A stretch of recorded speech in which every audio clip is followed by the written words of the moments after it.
This video was recorded with the AverMedia Live Gamer Portable. Skip it up and that up!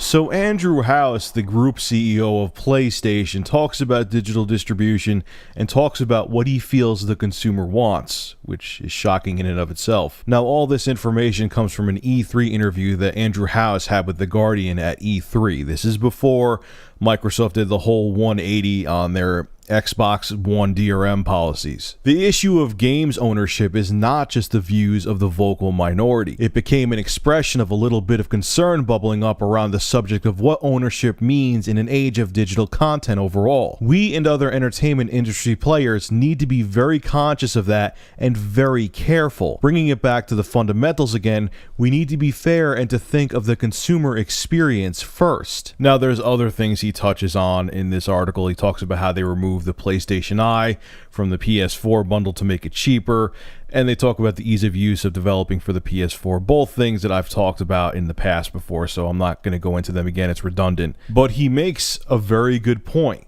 Digital distribution in the upcoming console generation is going to be more prevalent than ever, but hardware makers and developers and publishers can't get greedy with it, and that's what he's really trying to say.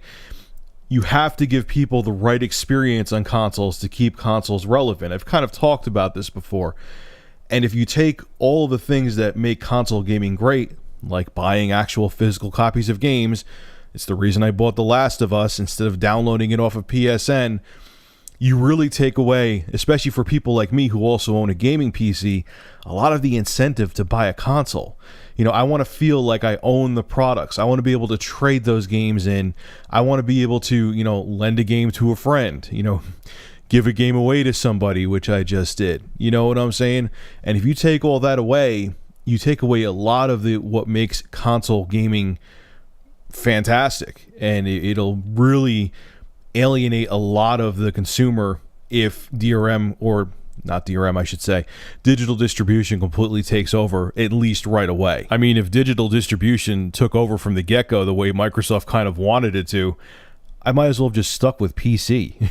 The games would be cheaper and look better on the PC anyway, at least for the multiplats. Obviously, exclusives, you're going to need to go to consoles, but the multiplats, I'll just get them on Steam. You know, so if you took away the whole trading, owning physical copies, being able to, you know, bring your games in, giving your games to friends, it really takes away the value. And Sony caught on to that from the get-go. They're making a lot of right choices with the PS4.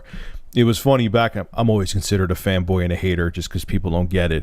It was funny back in the day, you know, Sony was doing a bunch of dumb stuff and I used to talk about it and people were like, oh my God, you're an Xbox fanboy. I tell it like it is. You know, if a company's making all the right choices, I'll say they're making the right choices. If they're making dumbass choices like Microsoft's been doing lately, I'm going to call them out on it. But Sony's been doing their thing, man. I got to give them credit. Anyway, folks, make sure to rate, comment, favorite, and subscribe. And if you have an interesting news story you would like me to discuss, private message me with a link via YouTube. And if I use your news article, I will give you a shout out in the video and feature your YouTube channel in the description. Have a good one.